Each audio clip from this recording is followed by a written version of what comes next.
യേശു ആരിലും വലിയവൻ വലിയവൻ. യേശു യേശു ആരിലും വലിയവൻ വലിയവൻ. ആരിലും വലിയവൻ വലിയവൻ. സൗഖ്യദായകൻ പാപമോചകൻ. സൗഖ്യദായകൻ പാപമോചകൻ. യേശുവേകരക്ഷകൻ. യേശുവേകരക്ഷകൻ. കരുണാമയൻ സ്നേഹഗായകൻ. കരുണാമയൻ സ്നേഹഗായകൻ.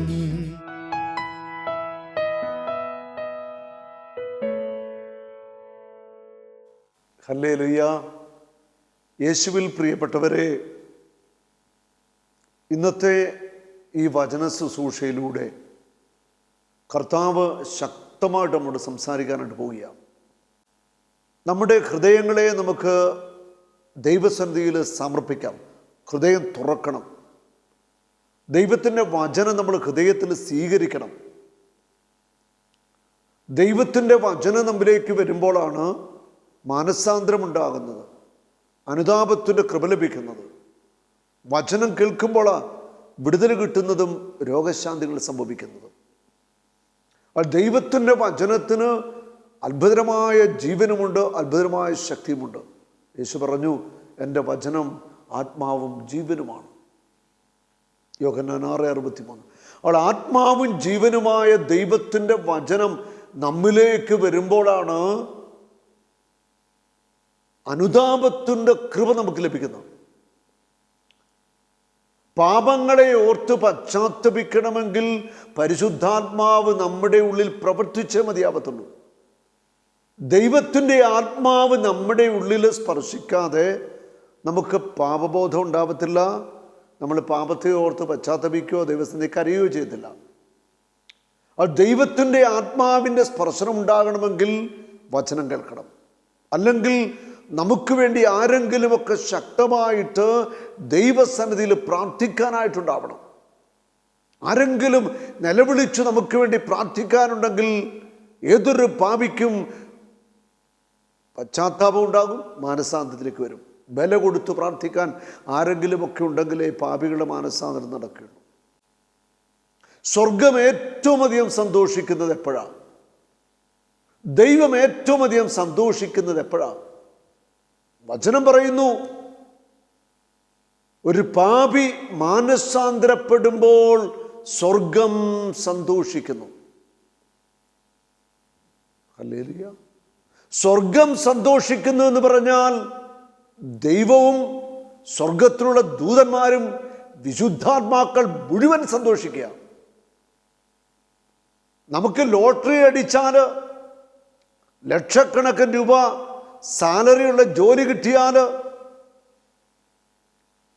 ലോകത്തിലെ ഏറ്റവും വലിയ വിലയേറിയ നോബൽ സമ്മാനം കിട്ടിയാൽ, ലോകത്തിൻ്റെ എന്തൊക്കെ നേട്ടങ്ങൾ നമ്മുടെ കൈവശം വന്നാലും സ്വർഗം സന്തോഷിക്കുമെന്ന് ബൈബിളിൽ എഴുതിയിട്ടില്ല. പക്ഷെ ലൂക്കാസ് സുവിശേഷത്തിൽ എഴുതിയിരിക്കുന്നത് ഇപ്രകാരമാണ്: ഒരു പാപി മാനസാന്തരപ്പെടുമ്പോൾ സ്വർഗം സന്തോഷിക്കുക.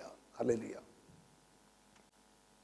ദൈവം സന്തോഷിക്കുന്നത് പാപിയുടെ മാനസാന്തരത്തിലാണ്. പാപികൾ മാനസാന്തരപ്പെടുമ്പോൾ അവർ പാപത്തെക്കുറിച്ച് ബോധ്യപ്പെട്ട് പാപം ഉപേക്ഷിച്ച് കർത്താവിലേക്ക് തിരിഞ്ഞു വരുമ്പോൾ ഭയങ്കര സന്തോഷമാണ് സ്വർഗത്തിന് മുഴുവൻ. ഹല്ലേലൂയ.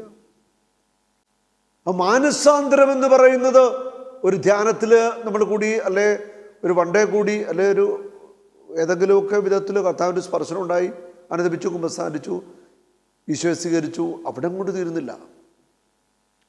അനുദിനമുള്ള മാനസാന്തരം, നിരന്തരമായ പശ്ചാത്താപം, പ്രത്യേകിച്ച് കഴിഞ്ഞകാല ജീവിതത്തിൽ ചെയ്തു കൂട്ടിയ അതിക്രമങ്ങള്, വഞ്ചനകള്, നമ്മുടെ സഹോദരങ്ങളോട് ചെയ്ത നീതികേട്, ദ്രോഹങ്ങള്, ഇതൊക്കെ ഓർത്ത് നമ്മൾ പശ്ചാത്തപിക്കണം, പരിഹാരം ചെയ്യണം. ഇത് വളരെ പ്രധാനപ്പെട്ട ഒരു കാര്യം തന്നെയാണ് നമ്മുടെയൊക്കെ ജീവിതത്തിൽ. അത് ക്രൈസ്തവ ആധ്യാത്മിക ജീവിതത്തിൽ ഏറ്റവും പ്രധാനപ്പെട്ടൊരു കാര്യമാണ്. പശ്ചാത്തപിക്കുക, പാപങ്ങൾ ഏറ്റുപറഞ്ഞ് ഉപേക്ഷിക്കുക, നല്ല കുമ്പസാരം നടത്തുക, പൂർണ്ണമായിട്ടും ജീവിതം ദൈവത്തിൻ്റെ കരങ്ങളിൽ വിട്ടുകൊടുക്കുക. വെളിപാടിൻ്റെ പുസ്തകത്തിൽ 3-ാം അധ്യായത്തിൻ്റെ 15-16 വചനം കർത്താവ് അരുളിച്ചെയ്യുന്നു, നിന്റെ പ്രവൃത്തികൾ ഞാൻ അറിയുന്നു. നിന്റെ പ്രവൃത്തികൾ, അത് പരസ്യമായിട്ട് ചെയ്തതും രഹസ്യമായിട്ട് ചെയ്തതും ഏത് ഇരുട്ടുമുറി ചെയ്ത പ്രവൃത്തിയും ദൈവത്തിൻ്റെ സന്നിധിയിലുണ്ട്. 10,000 മടങ്ങ് പ്രകാശമുള്ള കർത്താവിൻ്റെ കണ്ണുകൾ സൂര്യനേക്കാൾ. ആ കണ്ണുകൾ മനുഷ്യൻ്റെ സകല പ്രവൃത്തികളും കാണുന്നുണ്ട്. അവിടത്തേക്കെല്ലാം അറിയാം.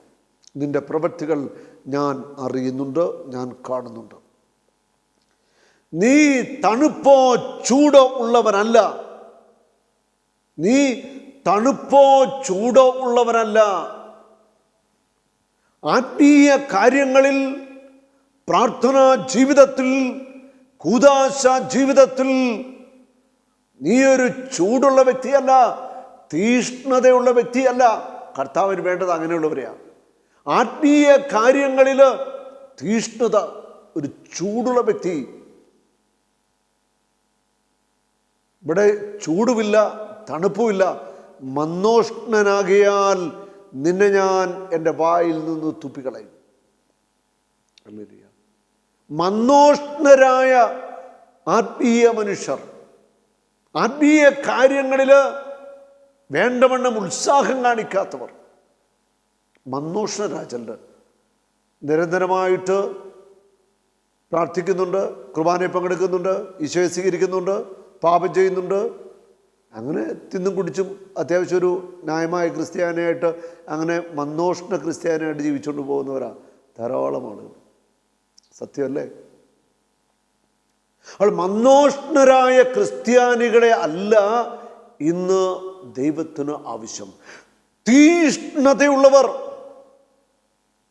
ദൈവമായ കർത്താവ് ചോദിക്കുന്നു, ഏലിയ ഏലിയ നീ ഇവിടെ എന്തെടുക്കുന്നു?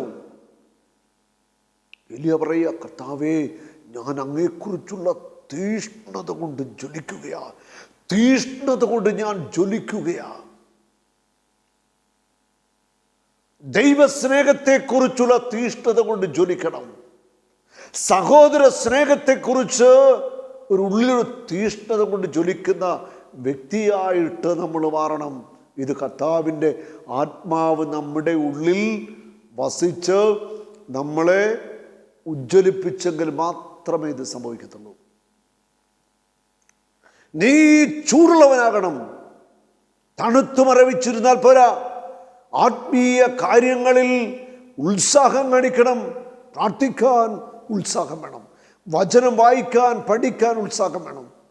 കൂദാശ ജീവിതം, അടുക്കലടുക്കൽ കുമ്പസാരിക്കുവാനൊക്കെ ആയിട്ട് നമ്മുടെ ഉള്ളിൽ വലിയൊരു ദാഹമുണ്ടാകണം. വിശുദ്ധനായ ജോൺ ബോൾ മാർപ്പാപ്പ ഇപ്രകാരം പറഞ്ഞിട്ടുണ്ട്, ഞാൻ ആഴ്ചയിൽ ഒരു ദിവസം കുമ്പസാരമെന്ന കൂദാശ സ്വീകരിക്കും. കുമ്പസാരമെന്ന കൂദാശക്കായിട്ട് നമ്മൾ കടന്നു ചെല്ലുമ്പോൾ, നമ്മുടെ പാപങ്ങൾ അനുദപിച്ച് നമ്മൾ ഏറ്റുപറയുമ്പോൾ എന്താ സംഭവിക്കുന്നത്? യേശുവിൻ്റെ പരിശുദ്ധ ചോരയാൽ നമ്മൾ കഴുകപ്പെടുകയാ, നമ്മൾ വിശുദ്ധീകരിക്കപ്പെടുകയാ. കുമ്പസാരക്കൂട്ടിലേക്ക് കടന്നു ചെല്ലുന്നത് ഒരു മഹാപാപിയായിരിക്കാം. കുമ്പസാരമെന്ന കൂദാശ സ്വീകരിക്കുമ്പോൾ പാപമോചനം ലഭിക്കുന്നു, ദൈവകൃപ കൊണ്ട് നിറയുന്നു, ആത്മാവിൻ്റെ അഭിഷേകം ചെയ്യപ്പെടുന്നു, പാപങ്ങൾ മുഴുവൻ മായ്ക്കപ്പെടുന്നു. ഒരു വിശുദ്ധനായിട്ടാണ് കുമ്പസാരക്കൂട്ടിൽ നിന്ന് എഴുന്നേറ്റ് ഒരു വ്യക്തി തിരിച്ചു വരുന്നത്. ഇതാണ് ഏറ്റവും വലിയ അത്ഭുതം. ഏറ്റവും വലിയ അത്ഭുതം ഇതാ.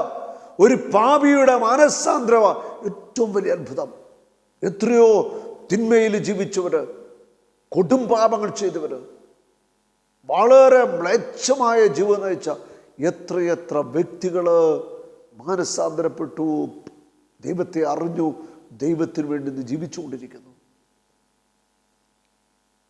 വിശ്വാസ സമൂഹം ആത്മീയ കാര്യങ്ങളിൽ തീഷ്ണത കാണിക്കണം. ഉണ്ട്. അടുത്ത മാർച്ചൊക്കെ ആകുമ്പോഴത്തേക്കും 2 വർഷക്കാലമാവുകയാണ് കോവിഡ് എന്ന മഹാദുരന്തം ലോകത്തെ മുഴുവൻ കീഴ്പ്പെടുത്തിയിട്ട്. COVID-19 അതിലൂടെ സംഭവിച്ച വലിയൊരു അപകടമിത, അനേകർക്ക് കൂദാശ ജീവിതത്തിലുള്ള താല്പര്യമില്ലാതായി. എന്തിനാ കുമ്പസാരിക്കുന്നത്? കുമ്പസാരിച്ചില്ലെങ്കിലും ഒന്നും സംഭവിക്കുന്നില്ലല്ലോ. TV-യിലോ അല്ലെങ്കിൽ മൊബൈൽ ഫോണിനകത്തോ കുർബാന കണ്ടാൽ മതിയല്ലോ. പള്ളിയിൽ പോയി കാണണമെന്നത്തെ ഇത്ര നിർബന്ധം പലരുടെയും കാഴ്ചപ്പാട് അങ്ങനെ മാറിയിട്ടുണ്ട്. ഇത് അപകടത്തിലേക്കുള്ള പോക്ക് തന്നെയാണ്. 1 യോഹന്നാൻ 1-ാം അധ്യായത്തിൻ്റെ 8 മുതൽ 10 വരെയുള്ള തിരുവചനങ്ങൾ. ഈ കഴിഞ്ഞ ദിവസം ഒരു സഹോദരി എന്നെ ടെലിഫോണിൽ വിളിച്ചു. അവർ നമ്മുടെ ധ്യാനത്തിൽ പങ്കെടുത്തിട്ടുണ്ട് നേരത്തെ. അവരുടെ നട്ടലിലെ ഡിസ്കൊക്കെ പ്രശ്നമായിരുന്നു. ഓപ്പറേഷൻ പറഞ്ഞതാണ്. അത്ഭുതകരമായിട്ട് അവർക്കന്ന് സൗഖ്യം കിട്ടിയതാണ്. 2 വർഷക്കാലമായിട്ട് വലിയ കുഴപ്പമൊന്നുമില്ല. ഉഷാറായിട്ട് പണിയൊക്കെ ചെയ്തിങ്ങനെ പോവുക. ആ സഹോദരി പറയുകയാണ്, എനിക്കിപ്പോൾ സഹിക്കാൻ വയ്യ, നട്ടല്, ഡിസ്ക്, കാലുകൾക്ക് നടക്കാൻ പോലും പ്രയാസമാണ്. ഞാൻ ആ സഹോദരിയോട് ചോദിച്ച ഒരു ചോദ്യം ഇതാണ്, നിങ്ങൾ കുമ്പസാരിച്ചിട്ട് എത്ര കാലമായി? ആ സഹോദരിക്ക് ഒരു മടിയും കൂടാതെ എന്നോട് ഇപ്രകാരം പറയാൻ പറ്റി, ഈ കോവിഡ് കാലം കുമ്പസാരിച്ചിട്ടേ ഇല്ല. ഏകദേശം ഒരു 1.5 വർഷങ്ങളായിരുന്നു കുമ്പസാരിച്ചിട്ട്. എങ്ങനെയുണ്ട്? കുമ്പസാരമെന്ന കൂദാശയിൽ പാപങ്ങൾ ഏറ്റുപറയാതെയുള്ള ജീവിതമാണ്. കഴിഞ്ഞകാല പാപത്തിൻ്റെ സാഹചര്യങ്ങൾ ജീവിത സാഹചര്യങ്ങളിലൂടെ കടന്നു പോകുക. ജീവിതത്തിലെ ഞെരുക്കുന്ന അനുഭവങ്ങൾ, വെറുപ്പിൻ്റെ, വിദ്വേഷത്തിൻ്റെ മേഖലകൾ, ക്ഷമിക്കാൻ പറ്റാത്ത മേഖലകൾ, മനസ്സിലെ കഠിനമായ ദുഃഖം, അങ്ങനെ ജീവിത സാഹചര്യങ്ങൾ, പഴയ ജീവിത സാഹചര്യത്തിൽ തന്നെയാണ് ഇപ്പോൾ ആ സഹോദരി ജീവിക്കുന്നത്. പണ്ട് അനുഭവിച്ചുകൊണ്ടിരുന്ന ആ രോഗങ്ങൾ മുഴുവൻ ഇന്നവരെ കീഴ്പ്പെടുത്തിയിരിക്കുക. ഞാൻ ആ സഹോദരിയോട് പറഞ്ഞത്, എത്രയും വേഗം നന്നായിട്ട് നിങ്ങൾ പാപങ്ങൾ ഏറ്റുപറഞ്ഞത് കുമ്പസാരിക്കണം. 1.5 വർഷക്കാലം കഴിഞ്ഞ് കുമ്പസാരിക്കുക. ആ കുമ്പസാരിച്ച് ഇട്ട് നന്നായിട്ട് വചനം ഏറ്റുപറഞ്ഞ് പ്രാർത്ഥിച്ചു. അത്ഭുത രോഗശാന്തി ലഭിക്കും. ഞാൻ അപ്പോൾ തന്നെ ഫോണിലൂടെ നിന്ന് പ്രാർത്ഥിച്ചു. അവർ കുമ്പസാരിക്കാമെന്ന് സമ്മതിച്ചു. ഞാൻ പ്രാർത്ഥിച്ചു. പ്രാർത്ഥന കഴിഞ്ഞപ്പോൾ തന്നെ അവരുടെ കാലിനും നടുവിനൊക്കെ വേദന കുറഞ്ഞു. പാപങ്ങൾ ക്ഷമിക്കപ്പെടുമ്പോൾ അത്ഭുത രോഗശാന്തികൾ സംഭവിക്കും. അതാണല്ലോ തളർവാദ രോഗിയോട് യേശു ഇപ്രകാരം പറയുന്നു, നിന്റെ പാപങ്ങൾ ക്ഷമിക്കപ്പെട്ടിരിക്കുന്നു, കിടക്കയുമെടുത്ത് നടക്കുക. പാപക്ഷമ ദൈവത്തിൽ നിന്ന് നമ്മിലേക്ക് വരുമ്പോൾ മാരകമായ പല രോഗങ്ങൾ നമ്മുടെ ശരീരത്തെ വിട്ടുമാറും. ഹൃദയത്തിൽ സൂക്ഷിക്കുന്ന കടുത്ത വെറുപ്പും വിദ്വേഷവും ക്ഷമിക്കാൻ പറ്റാത്ത മേഖലയൊക്കെ ഉണ്ടെങ്കിൽ അത് പൂർണ്ണമായിട്ട് നിങ്ങൾ ഉപേക്ഷിക്കണം. ക്ഷമിക്കണം, പാപം ഉപേക്ഷിക്കണം. നല്ലൊരു കുമ്പസാരം എത്രയും വേഗം നിങ്ങൾ നടത്തണം. അപ്പോൾ വലിയ കൃപയും സൗഖ്യവും അനുഗ്രഹവും, അതുമാത്രമല്ല ശക്തമായ ഡെലിവറൻസ്, വിടുതൽ, പൈശാചിക ശക്തികൾ നമ്മളെ വിട്ടുപോകും. കുമ്പസാരം എന്ന കൂദാശയിൽ പാപമോചനവും സൗഖ്യവും അനുഗ്രഹവും, അതുമാത്രമല്ല പാപത്തിലേക്ക് വീഴാതിരിക്കാൻ തക്കവണ്ണമുള്ള ദൈവകൃപയുടെ സമൃദ്ധിയും നമ്മിലേക്ക് ചൊരിയപ്പെടുന്ന ഏറ്റവും വലിയ കൂദാശയാണ് കുമ്പസാരം. 1 യോഹന്നാൻ 1-ാം അധ്യായത്തിൽ 8-ഉം 9-ഉം വചനം പറയുന്നു, നമുക്ക് പാപമില്ലെന്ന് നാം പറഞ്ഞാൽ അത് ആത്മവഞ്ചനയാകും. എനിക്ക് പാപമൊന്നുമില്ല, എനിക്കൊരു കുഴപ്പമില്ല.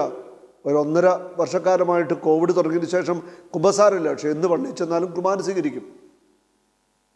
അങ്ങനെയുള്ളവർ ചിന്തിക്കണം, പാപം വെച്ചുകൊണ്ടാണോ കുർബാന സ്വീകരിച്ചുകൊണ്ടിരിക്കുന്നത്? വചനം പറയുന്നു, എല്ലാവരും പാപികളാണ്, മനുഷ്യരെല്ലാവരും പാപം ചെയ്ത് വഴിതെറ്റിപ്പോയിരിക്കുന്നു. പാപം ചെയ്യാത്തവരായിട്ട് ആരുമില്ല, നീതിമാനായിട്ട് ഒരുവൻ പോലുമില്ല. പിന്നെ പാപമില്ലെന്ന് നമുക്ക് പറയാൻ പറ്റുമോ? പാപമുണ്ട്, നമ്മളിൽ എല്ലാവരും പാപമുണ്ട്. ചെറിയ പാപങ്ങളാകാം, അത് പിന്നീട് ഒരുപക്ഷെ വലിയ പാപത്തിലേക്ക് പോകാം. പാപമില്ലാത്തവരാരും ഈ ഭൂമിയിലില്ല. അതുകൊണ്ട് പാപം എനിക്കില്ല, എനിക്കൊരു കുഴപ്പമില്ല, ഞാൻ പാപം ചെയ്യുന്നില്ല എന്ന് ഹൃദയത്തിൽ തീരുമാനിക്കുകയും വാഗണ്ട് പറയുകയും ചെയ്യുന്ന ധാരാളം പേരുണ്ട്. അവർ ദേവാലയത്തിൽ ചെന്നാൽ പോയി കുർബാന സ്വീകരിക്കും. ഹൃദയത്തിന് ഒരുക്കമോ വിശുദ്ധിയോ ഒന്നുമില്ലാത്തവർ, ഇത് അപകടകരമായ പോക്കാണ്. എന്നാൽ നാം പാപങ്ങൾ ഏറ്റുപറയുന്നെങ്കിൽ അവൻ വിശ്വസ്തനും നീതിമാനുമാകിയാൽ പാപങ്ങൾ ക്ഷമിക്കുകയും എല്ലാ അനീതികളിൽ നിന്ന് നമ്മെ ശുദ്ധീകരിക്കുകയും ചെയ്യും. അവിടെ പാപങ്ങൾ ഏറ്റുപറയുന്നെങ്കിൽ അത് പ്രധാനപ്പെട്ട കാര്യമാണ്. പാപങ്ങൾ നമ്മൾ ഏറ്റുപറയണം. ദൈവത്തോട് നേരിട്ട് ഏറ്റു പറഞ്ഞാൽ മതിയോ? പോരാ. സഭയിലൂടെ കുമ്പസാരമെന്ന വലിയ കുദാശ, വലിയ മഹത്വമേറിയ കുദാശ കുമ്പസാരം. വിശുദ്ധാത്മാക്കളൊക്കെ എല്ലാ ദിവസവും കുമ്പസാരിക്കുന്നവരുണ്ടായിരുന്നു. എല്ലാ ദിവസവും കുമ്പസാരിക്കുന്ന വിശുദ്ധാത്മാക്കൾ. കാരണം ഒരു പാപത്തിൻ്റെ ഒരു ചെറിയ തരി പോലും ഉള്ളിൽ ഉണ്ടാകരുന്ന ആഗ്രഹത്തിലാണ് അങ്ങനെയൊക്കെ അവർ വിശുദ്ധ ജീവിതം നയിച്ചത്. ക്രൈസ്തവർ നമുക്കൊരു പക്ഷേ അങ്ങനെയൊന്നും പറ്റിയെന്ന് വരില്ല. എങ്കിലും 2 ആഴ്ചയിലൊന്ന് അല്ല മാസത്തിലൊന്നെങ്കിലുമൊക്കെ അടുക്കലെടുക്കുക എപ്പോൾ സമയം കിട്ടുന്നോ കുമ്പസാരിക്കാനായിട്ട് നമ്മൾ കുമ്പസാരക്കുട്ടിലേക്ക് ദേവാലയത്തിലേക്ക് ഓടിച്ചെല്ലണം. ആര് കുമ്പസാരിക്കുവാനായിട്ട് ആഗ്രഹിച്ചാൽ, അതിനുവേണ്ടി ഇത് പ്രാർത്ഥിച്ചാൽ ഉറപ്പാണ് അവർക്കതിനുള്ള അവസരം ദൈവത്തിൻ്റെ ആത്മാവ് ഒരുക്കി കൊടുക്കും. നാം പാപങ്ങൾ ഏറ്റുപറയുന്നെങ്കിൽ കുമ്പസാരക്കൂട്ടിൽ നമ്മൾ ഈശോയുടെ മുൻപിൽ ആ പാപങ്ങൾ ഏറ്റുപറയുന്നത്. അവിടെ ഒരു കാര്യമുണ്ട്. പാപങ്ങൾ ഏറ്റുപറയാനായിട്ട് നമ്മൾ അവിടെ മുട്ട നിൽക്കുമ്പോൾ അനുതാപത്തോടെ ഏറ്റുപറയണം, കണ്ണുനീരോടെ ഏറ്റുപറയണം, ഹൃദയത്തിൽ ആഴമായ പശ്ചാത്താപം ഉണ്ടാവണം. പാപം ഇനി ഞാൻ ചെയ്യില്ലെന്ന് തീരുമാനമെടുക്കണം. അങ്ങനെ വേണം നമ്മൾ കുമ്പസാരക്കൂട്ടിൽ പാപങ്ങൾ ഈശോയോട് ഏറ്റുപറയാനായിട്ട്. അവിടെ ഏറ്റുപറച്ചിൽ അത് വളരെ പ്രധാനപ്പെട്ട കാര്യമാണ്. അവിടെ ആത്മാർത്ഥമായിട്ട് അനുദപിച്ച് പാപങ്ങൾ ഏറ്റുപറഞ്ഞാൽ അപ്പോൾ തന്നെ സകല പാപങ്ങളും മായ്ക്കപ്പെടും. കർത്താവ് നിന്നെ കഴുകി വിശുദ്ധീകരിക്കും. അവിടുത്തെ തിരിച്ചോരയാൽ നീ വിശുദ്ധീകരിക്കപ്പെടും. അവിടുന്ന് നീതിമാനാ, അവിടുന്ന് കാരുണ്യവാനാ. നിന്റെ എല്ലാ അനീതികളിൽ നിന്നും അവൻ നിന്നെ വിടുവിക്കും, മോചിപ്പിക്കും. നാം പാപം ചെയ്തിട്ടില്ല എന്ന് പറഞ്ഞാൽ നാം അവനെ വ്യാജം പറയുന്നവനാക്കുന്നു. അവൻ്റെ വചനം നമ്മിൽ ഉണ്ടായിരിക്കത്തില്ല. നമ്മളാണ് വ്യാജം പറയുന്നത്. പാപം ചെയ്തിട്ടില്ല എന്ന് നാം പറഞ്ഞാൽ നമ്മൾ വ്യാജം പറയും, നമ്മൾ കള്ളം പറയുന്നവരായിട്ട് മാറുകയാണ്. കള്ളം പറയാത്തവരാരും ഒന്നും തോന്നില്ല. പക്ഷെ മനഃപൂർവ്വം നമ്മൾ കള്ളത്തരങ്ങൾ കാണിക്കുകയും കള്ളത്തരങ്ങൾ പറയുകയും ആത്മവഞ്ചന ചെയ്യുകയൊക്കെ ചെയ്യാൻ അത് പാടില്ല. അങ്ങനെ ചെയ്താൽ നമ്മുടെ ഉള്ളിൽ വസിക്കുന്ന ദൈവത്തിൻ്റെ ആത്മാവ് നിർവീര്യമാവും. ദൈവത്തിൻ്റെ ആത്മാവ്, ദൈവകൃപ നമ്മളിലേ എന്ന് പൂർണ്ണമായിട്ട് സാവധാനം ചോർന്നു പോയിക്കൊണ്ടിരിക്കും. ദൈവസ്വരത്തിനെതിരെ നിരന്തരമായിട്ട് നമ്മൾ പ്രവർത്തിച്ചുകൊണ്ടിരുന്നാൽ നമ്മുടെ ഹൃദയം കഠിനമായിട്ട് മാറും. ദൈവസ്വരത്തിന് നമ്മൾ കാതു കൊടുക്കണം. പാപങ്ങൾ നമ്മൾ ഏറ്റുപറയുവാനായിട്ട് മനസ്സ് കാണിക്കണം. ഹൃദയത്തിൻ്റെ ഉള്ളിൽ നിന്ന് അനുതാപത്തിൻ്റെ ആ ഒരു നിലവിളി ദൈവസന്നിധിയിലേക്ക് ഉയരട്ടെ. സ്വർഗം മുഴുവൻ നമ്മളെ ഓർത്ത് സന്തോഷിക്കട്ടെ. സങ്കീർത്തനം 38:18 പറയുന്നു, ഞാൻ എൻ്റെ പാപങ്ങൾ ഏറ്റുപറയുന്നു, എൻ്റെ പാപത്തെപ്പറ്റി അനുതപിക്കുന്നു. സങ്കീർത്തകൻ പറയുക, ഞാൻ എൻ്റെ പാപങ്ങൾ ഏറ്റുപറയുന്നു. ദൈവത്തോട് ഏറ്റുപറയുക എൻ്റെ പാപങ്ങൾ. ഞാൻ എൻ്റെ പാപങ്ങളെ ഓർത്ത് അനുതപിക്കുന്നു. അനുതപിച്ച് പാപങ്ങളെ ഏറ്റുപറയുക, അത് ആദ്യ പടിയാണ്. അടുത്തൊരു പടിയുണ്ട്. ഏറ്റുപറഞ്ഞ പാപങ്ങൾ ഇനി ചെയ്യില്ല എന്ന് തീരുമാനമെടുത്ത് അത് ജീവിതത്തിൽ നടപ്പാക്കാനായിട്ടുള്ള ഒരു വലിയ പരിശ്രമം നമ്മൾ ചെയ്തുകൊണ്ടേയിരിക്കണം. അതിന് പരിശുദ്ധാത്മാവ് നമ്മളെ ശക്തിപ്പെടുത്തും. ഹല്ലേലൂയ. ആര് പാപം ഏറ്റുപറയുന്നുവോ അവരോടാണ് ദൈവം കാരുണ്യം കാണിക്കുന്നത്. ദൈവത്തിൻ്റെ കരുണ നീ ആഗ്രഹിക്കുന്നുവെങ്കിൽ പാപം മറച്ചു വയ്ക്കരുത്. ചിലർ കുമ്പസാരത്തിന് ചെല്ലും, ചില പാപങ്ങൾ ഏറ്റുപറയത്തില്ല, ചില പാപങ്ങൾ മറച്ചു വെക്കും. പാടില്ല, എല്ലാം തുറന്നേറ്റ് പറയണം. ആ കുമ്പസാരക്കൂട്ടിൽ അത് കരുണയുടെ ഉറവയാണ്, ദൈവ കരുണയുടെ ഉറവയാണ് കുമ്പസാരക്കൂട്. ഒന്നും മറച്ചു വെക്കേണ്ട കാര്യമില്ല, എല്ലാം തുറന്ന് ഏറ്റുപറയുക, കണ്ണുനീരോടെ ഏറ്റുപറയുക. എത്രയൊരു അനുഗ്രഹമാണെന്നറിയാം. സങ്കീർത്തനം 38:1 മുതലുള്ള വചനങ്ങൾ. കർത്താവേ, അങ്ങയുടെ കോപത്തിൽ എന്നെ ശാസിക്കരുതേ, അങ്ങയുടെ ക്രോധത്തിൽ എന്നെ ശിക്ഷിക്കരുതേ, അങ്ങയുടെ അസ്ത്രങ്ങൾ എന്നിൽ ആഞ്ഞു തറച്ചിരിക്കുന്നു. കർത്താവേ, അങ്ങയുടെ കോപത്തിൽ എന്നെ ശിക്ഷിക്കരുതേ. ഒരിക്കലും കർത്താവ് കോപത്താൽ നിറഞ്ഞ് നമ്മളെ ശിക്ഷിക്കത്തില്ല. അവിടുന്ന് കാരുണ്യമാണ്. അവിടുന്ന് പാപങ്ങൾ പൊറുക്കുന്നവനും പാപങ്ങൾ മറക്കുന്നവനുമാണ്. ആഴിയുടെ അഗാധങ്ങളിലേക്ക് നമ്മുടെ പാപങ്ങളെ തൂത്തെറിയുന്നവനാണ്. മഞ്ഞുപോലെ നമ്മളെ അവൻ തൻ്റെ രക്തം കൊണ്ട് കഴുകി വെളുപ്പിക്കുന്നവനാണ്. നമ്മളോട് നിരന്തരമായിട്ട് കോപിക്കുകയോ നമ്മളോട് ശിക്ഷിക്കുകയോ ചെയ്യുന്നവരല്ല ദൈവം. ആ ഒരു ദൈവസങ്കല്പം തെറ്റാണ്. ദൈവം കാരുണ്യവാനാണ്, അവിടുന്ന് സ്നേഹമാണ്. ഹല്ലേലൂയ. അങ്ങയുടെ കരം എൻ്റെ മേൽ പതിച്ചിരിക്കുന്നു, അങ്ങയുടെ രോഷം മൂലം എൻ്റെ ശരീരത്തിൽ സ്വസ്ഥതയില്ല. നിന്റെ പാപമാണ് നിന്നെ വേട്ടയാടുന്നത്. സങ്കടപുസ്തകം 32:23.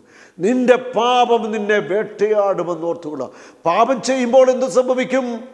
നമ്മുടെ മനസ്സാക്ഷിയുടെ സമാധാനം നഷ്ടപ്പെടും, നമ്മുടെ സ്വസ്ഥത നഷ്ടപ്പെടും.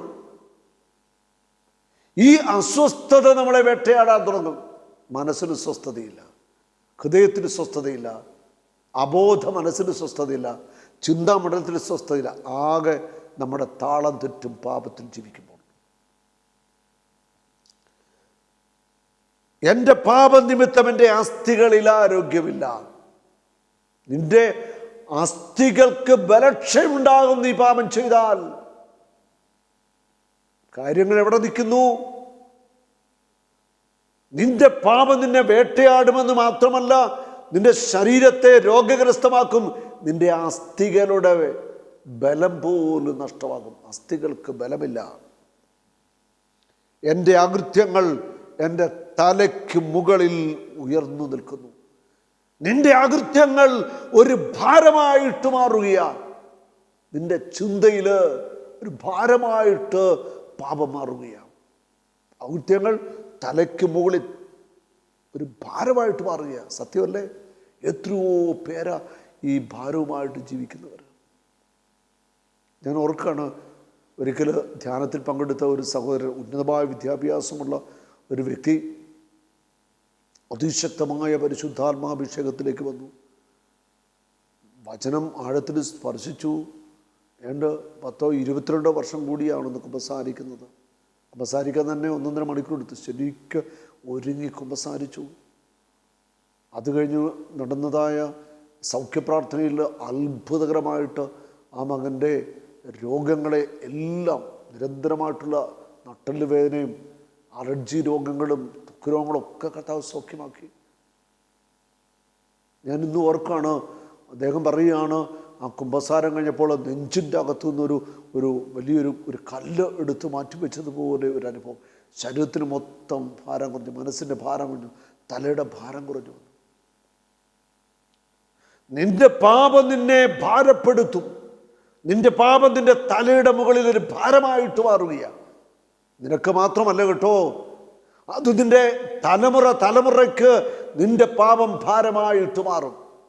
വ്യഭിചാരം, കൊലപാതകം, അബോർഷൻ, അന്യദൈവ ആരാധന, മ്ലേച്ഛതര പാപങ്ങൾ, സാമ്പത്തിക മേഖലയിലുള്ള വഞ്ചനകൾ, ഇതെല്ലാം പലിശപ്പണം, ഇതെല്ലാം നിന്റെ തലമുറകൾക്ക് നാശമായിട്ട് മാറാനായിട്ട് പോകുക.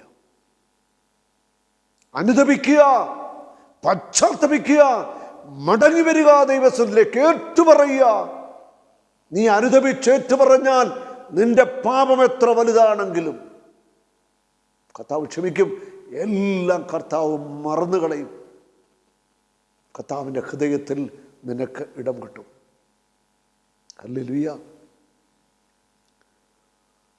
അതെനിക്ക് താങ്ങാനാവാത്ത ചുമടായിരിക്കുന്നു. എൻ്റെ ഭോഷത്വം മൂലം എൻ്റെ വ്രണങ്ങൾ അഴുകി നാറുന്നു. എൻ്റെ ഭോഷത്വം, ഭോഷനായി പാപം ചെയ്തു കൂട്ടുന്ന വ്രണങ്ങൾ അഴുകി നാറുക. പാപിയുടെ ഹൃദയത്തിൽ ചീഞ്ഞ ദുർഗന്ധമാണ്. മ്ലേച്ഛതയുടെ പാപങ്ങൾ, അശുദ്ധിയുടെ പാപങ്ങൾ ചെയ്തുകൊണ്ട് ജീവിക്കുക. മ്ലേച്ഛത നിറഞ്ഞ മനുഷ്യർ. എൻ്റെ വ്രണങ്ങളൊക്കെ അഴുകി നാറുന്നു. ഞാൻ കുനിഞ്ഞ് നിലം പറ്റി ദിവസം മുഴുവൻ വിലപിച്ചു കഴിയുന്നു. വിലപിക്കണം, കുനിഞ്ഞ് വിലപിക്കണം. അതായത് കുമ്പിട്ട് ദൈവസന്നിധിയിൽ കമന്ന് വീണ് കിടന്ന പാപങ്ങളോർത്ത് നിലവിളിക്കണം, വിലപിക്കണം. കർത്താവേ, ചെയ്ത പാപങ്ങൾ മാപ്പ് തരണം. കഴിഞ്ഞ കാലങ്ങൾ, യൗവനത്തിൻ്റെ നാളുകളിൽ ചെയ്ത പാപങ്ങൾ, മദ്യപാനം, വ്യഭിചാരം, സ്വയംഭോഗം, മ്ലേച്ഛതകൾ, തിന്മകൾ, വിവാഹ ജീവിതത്തിലേക്ക് വന്നു കഴിഞ്ഞ് ഭാര്യയെ വഞ്ചിച്ചു, ഭർത്താവിനെ വഞ്ചിച്ചു, എന്തെല്ലാം തിന്മകൾ. പശ്ചാത്തപിക്കുക, മടങ്ങി വരിക. എൻ്റെ അരക്കെട്ട് ജ്വരം കൊണ്ട് പൊള്ളുന്നു. എൻ്റെ ശരീരത്തിൽ തീരെ സൗഖ്യമില്ല. പാപം ചെയ്യുന്ന വ്യക്തി ഓർത്തുകൊള്ളുക, അത് നിന്റെ ശരീരത്തെ പൂർണ്ണമായിട്ട് തകർത്ത് കളയും. കുറ്റബോധം നിന്നെ വെട്ടയാടും. ഞാൻ തീർത്തും ക്ഷീണിച്ച് തകർന്നിരിക്കുന്നു. ഹൃദയക്ഷോഭ നിമിത്തം ഞാൻ നെടുവീർപ്പെടുന്നു. പാപം വേട്ടയാടുമ്പോൾ ഹൃദയത്തിൻ്റെ ക്ഷോഭം, മറ്റുള്ളവരുടെ ഉൾക്കൊള്ളാൻ പറ്റുന്നില്ല, കോപവും ദേഷ്യവും വെറുപ്പും ക്ഷമിക്കാൻ പറ്റാത്ത അവസ്ഥയൊക്കെ നമ്മുടെ ജീവിതത്തിൻ്റെ എല്ലാ മേഖലകളെയും തകർത്ത് തരിപ്പണമാക്കും. കർത്താവേ, എൻ്റെ ആഗ്രഹങ്ങൾ അങ്ങേക്കറിയാമല്ലോ, എൻ്റെ തേങ്ങൽ അങ്ങേക്ക് അജ്ഞാതമല്ല. ആഗ്രഹമറിയാം, പക്ഷെ ആഗ്രഹം ഒന്നും നടക്കുന്നില്ല. പാപം ഉപേക്ഷിക്കാതെ എന്താഗ്രഹിച്ച് പ്രാർത്ഥിച്ചാലും നടക്കുക പ്രയാസമാണ്. അതുകൊണ്ട് പാപം ഉപേക്ഷിച്ച് നിൻ്റെ ആഗ്രഹങ്ങൾ ദൈവത്തിന് സമർപ്പിക്കുക. നിൻ്റെ തേങ്ങൽ ദൈവസന്നിധിയിൽ എത്തട്ടെ. എൻ്റെ ഹൃദയം തുടിക്കുന്നു, എൻ്റെ ശക്തി ക്ഷയിക്കുന്നു, കണ്ണുകളുടെ പ്രകാശം എനിക്ക് നഷ്ടപ്പെട്ടിരിക്കുന്നു. അന്ധമായിരിക്കുന്ന കണ്ണുകൾ, സത്യത്തിൻ്റെ പ്രകാശം കാണാൻ പറ്റുന്നില്ല, കർത്താവിൻ്റെ മുഖം കാണാൻ പറ്റുന്നില്ല. Praise the Lord.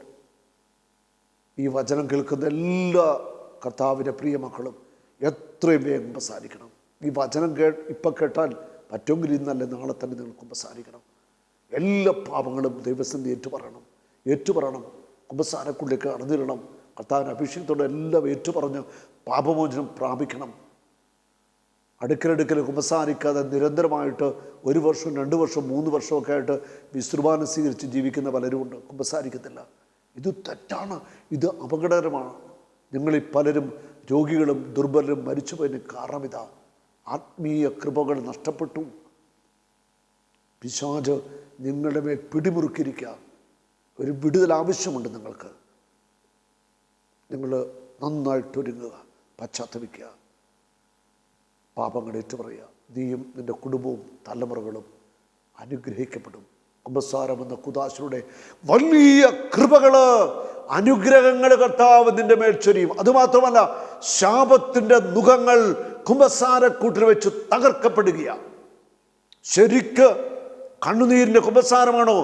നിന്റെ പാപദുശീലങ്ങൾക്ക് ആ കുമ്പസാരക്കൂട്ടിൽ വെച്ച് വിടുതൽ പരിശുദ്ധാത്മാവ് നൽകും.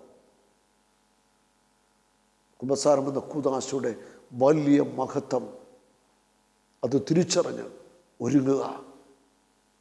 നന്നായിട്ട് കുമ്പസാരിക്കുക, ഈശോയെ സ്വീകരിക്കുക. കർത്താവ് നിങ്ങളെ സമൃദ്ധമായിട്ട് അനുഗ്രഹിക്കട്ടെ. പരിശുദ്ധാത്മാവ് നിങ്ങളെ സഹായിക്കട്ടെ. ആമേൻ. യേശുവേ യേശുവേ നീ മാത്രം ഉന്നതൻ. യേശുവേ യേശുവേ നീ മാത്രം രക്ഷകൻ.